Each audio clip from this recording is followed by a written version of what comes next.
नमस्कार। जय गुरुदेव, जय गायत्री माँ। पंडित श्री राम शर्मा आचार्य वांग्मय 32 रामायण की प्रगतिशील प्रेरणाएं स्वाध्याय के क्रम में हमारा विषय चल रहा है धार्मिकता अर्थात कर्तव्य परायणता। हमने कल 2.2666 तक पढ़ा था, जहाँ हम पढ़ रहे थे कि धर्मनिष्ठ मनुष्य को कामना न होने पर भी सुख संपत्ति की सहज प्राप्ति होती है। जिस प्रकार समुद्र में बिन बुलाए ही नदियाँ उससे मिलने दौड़ती चली आती हैं, उसी प्रकार धर्मशील व्यक्ति हर दृष्टि से समुन्नत बनता जाता है। सुनी बोले गुरु अति सुख पाई, पुण्य पुरुष कह मह सुख छाई। जिमि सरिता सागर मह जाही, यद्यपि ताहि कामना नाही। तिमि सुख संपत्ति बिनहि बुलाए, धर्मशील पे जाहि सोवाए।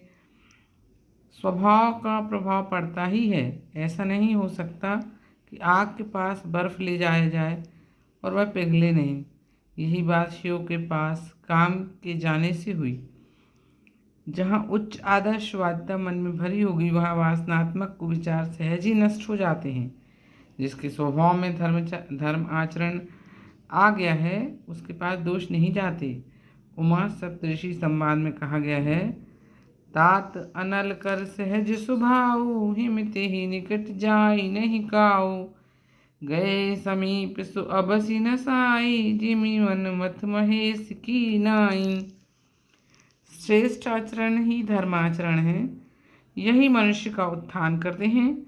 कुकर्म ही अधर्म है, पाप है। ये मनुष्य का पतन करते हैं।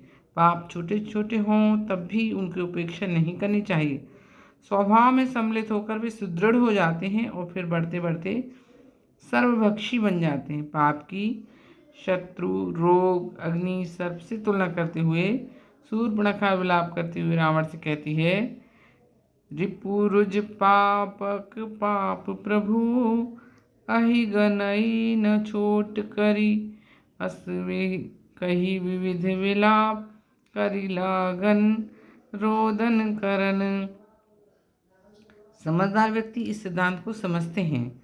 जब श्री राम की सेना की समुद्र के किनारे पहुंचने की सूचना मिली, तो रावण के दरबार के खुशामदी सभासद कहने लगे कि चिंता मत करो, बंदरों को हम यूं ही खा जाएंगे। किंतु विभीषण ने रावण को अपनी भूल सुधार कर पापों की श्रृंखला वहीं समाप्त करने की सलाह दी और कहा कि कल्याण चाहने वाले को दुष्कर्म त्याग कर सन्मार्ग पर चलना चाहिए।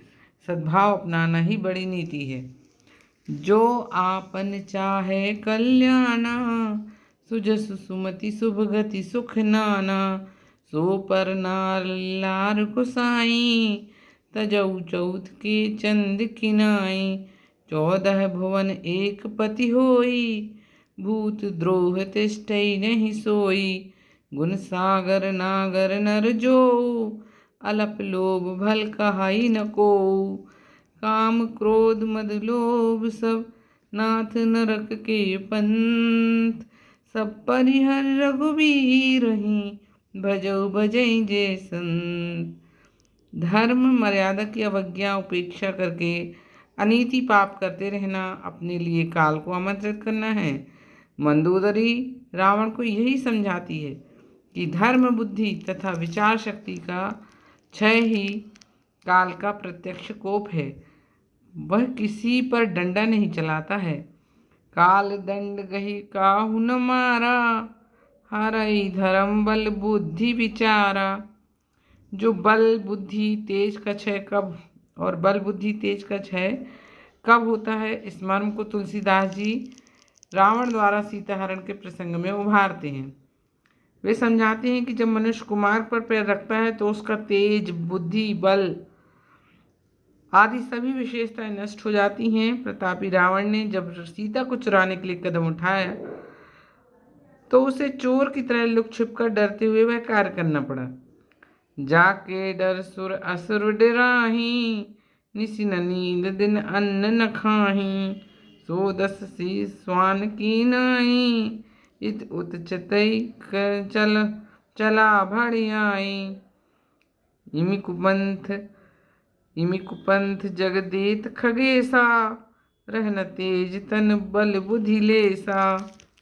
जो यह मर्म नहीं समझते वे हर स्थिति में दुखी रहते हैं और भगवान को दोष देते हैं। विनय पत्रिका में कहा है, ऐसी लोक रीति देखी सुनी गई है कि व्याकुल नर नारी अतिवृष्टि एवं अनावृष्टि दोनों में देव को गालियां देते हैं। जब ईश्वर भी निंदा से नहीं बच सकता तो हमें निंदा पर ध्यान न देकर कर्तव्य पालन करना चाहिए।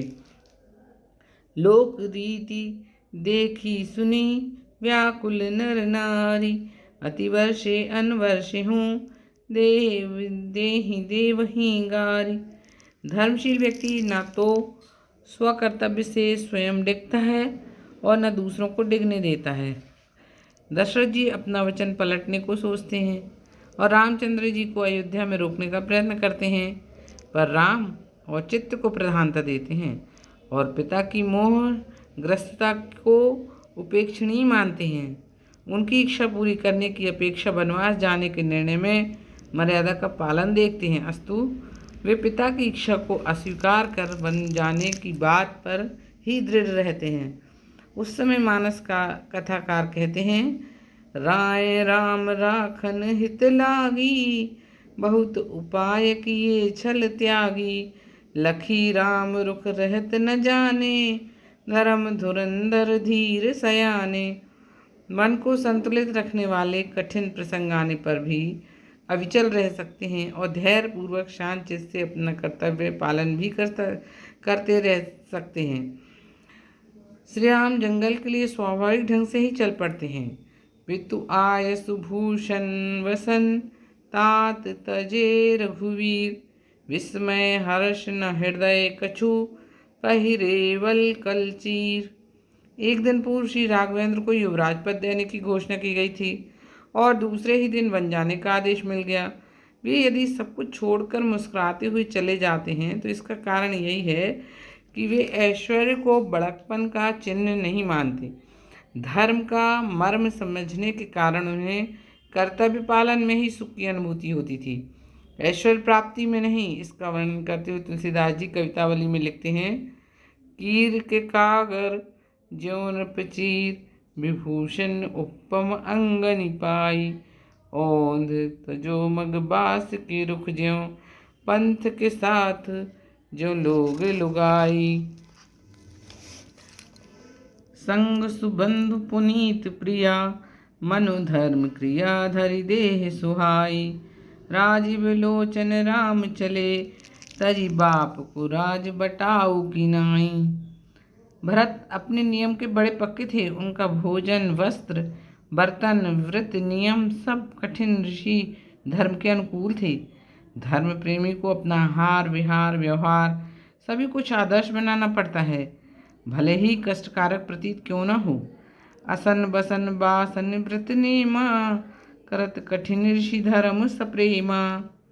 जब तप योग आदि की प्रक्रिया सद्विचारों, शुभ कार्यों और प्रभु समर्पण की प्रखरता के रूप में हो तभी जानना चाहिए कि साधना सफल हुई। ज्ञान, कर्म और भक्ति का त्रिविध समन्वय ही अध्यात्म की त्रिवेणी तीर्थ है। जब तप नियम जोग निज धर्मा, श्रुति संभावना ना शुभ कर्मा। ज्ञान दया दम तीर्थ मज्जन, जह लगी धर्म कहई श्रुति सज्जन। आगम निगम पुराण अनेका, पढ़े सुने कर फल प्रभु एका। तब पद पंकज प्रीति निरंतर, सब साधन कर यह फल सुंदर। राम राज्य में सभी नागरिक धर्म का पालन करते हैं और रोग शोक भय आदि व्याधियों से मुक्त रहते हैं। वर्णाश्रम निज निज धर्म, निरत वेद पथ लोग। चलहि सदा पावहि सुखहि, नहीं भय शोक न रोग। जो धर्म कर्तव्यों में निरत हैं, रामायण की दृष्टि में वे ही धन्य हैं। धन्य देश जो सो जह सुरसरी, धन्य नारी पतिव्रत अनुसरी। धन्य सोनु भूप नीति जो कराई, धन्य सुदुज निज धर्म न टराई। सो धन धन्य प्रथम गति जाकी, धन्य पुण्य रत मति सोई पाकी। धन्य धरी सोई जप सतसंगा, धन्य जन्य द्विज भगति अभंगा। इति श्री। आज के लिए यहीं तक। कल परोपकार उदार हृदय की प्रतिकृति का स्वाध्याय करेंगे। तब तक के लिए नमस्कार। जय गुरुदेव।